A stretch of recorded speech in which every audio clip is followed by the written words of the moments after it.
آپ کو معلوم ہے کہ ماہ ربیع الاول کا آغاز ہو چکا ہے، دوسری تاریخ ختم ہوئی اور آج ہم تیسری شب میں اس وقت یہاں بیٹھے ہیں۔ یہ ماہ مبارک حضور صلی اللہ علیہ وسلم کی سیرت مطہرہ سے ایک بڑا گہرا تعلق رکھتا ہے۔ حضور کی ولادت باسعادت بھی اسی ماہ مبارک میں ہوئی، اگرچہ تاریخ کے بارے میں اختلاف ہے۔ حضور کا انتقال بھی اس ماہ مبارک میں ہوا، اور وہ متفق علیہ تاریخ ہے 12 ربیع الاول اصل میں حضور کا یوم وفات ہے، اور اکثر محققین کی رائے یہ ہے کہ آپ کا یوم ولادت جو ہے وہ 9 ربیع الاول ہے۔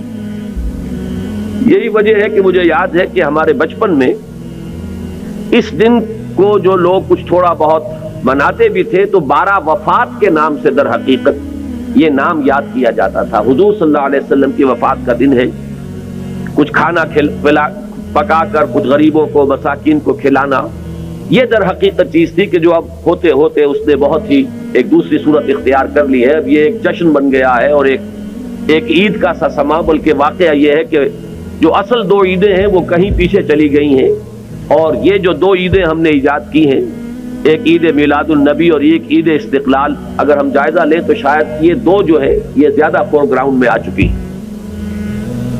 لیکن یہ کہ جہاں تک آپ کی ولادت اور آپ کے وفات کا اس ماہ مبارک میں ہونا ہے وہ ثابت ہے۔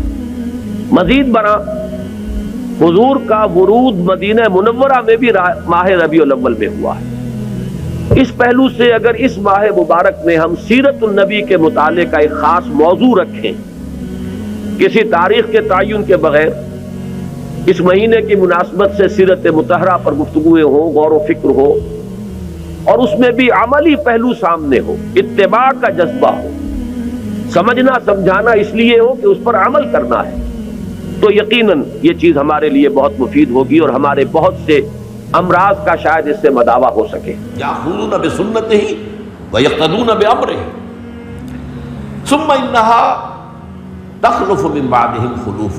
پھر ہمیشہ یہ ہوتا، ہر نبی کا جاننے والوں میں، پہچاننے والوں میں، ماننے والوں میں ہوا ہے، امت محمد بھی مستثنیٰ نہیں ہے۔ یقولون ما لا یفعلون ویفعلون ما لا یؤمرون۔ یہاں نوٹ کیجئے کہ وہ کہتے وہ تھے جو کرتے نہیں تھے، اور کرتے وہ تھے جس کا حکم نہیں۔ عید میلاد النبی کیا حضور کا حکم ہے؟ کیا اس کا کوئی ثبوت صحابہ سے ہے؟ کیا ہم صحابہ کے مقابلے میں حضور سے زیادہ محبت کرتے ہیں؟ لیکن تھا کوئی معاملہ ما لا یؤمرون، جس چیز کا حکم ہوا نہیں اس پر عمل ہو رہا۔ یہ ہے در حقیقت رسم پرستی، اور رسم کے اندر پھر اضافہ ہوتے چلا جاتا، اس پر ردے پر چڑھتے چلے جانا جو ہے، یہ دوسرا سبب ہے۔ اور اس کا ایک نتیجہ جو نکلتا ہے وہ اسی پر بات ختم کروں گا، اگرچہ ایک اور حدیث جو ہے اس موضوع پر بہت اہم ہے۔ نتیجہ کیا نکلتا ہے؟ جہاں بدعت آئے گی سنت رخصت ہو جائے گی۔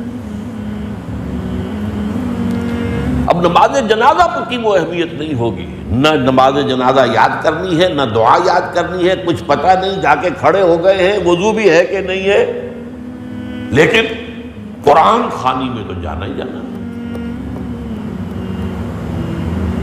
یہ کیوں ہوتا ہے؟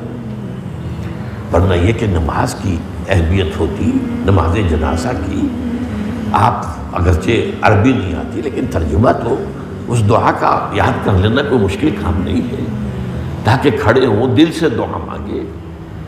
تو جہاں بدعت آئے گی وہاں سنت جو ہے اس کی حیثیت کم ہو جائے گی، اس کا استخفاف ہوگا یا غائب ہو جائے گا۔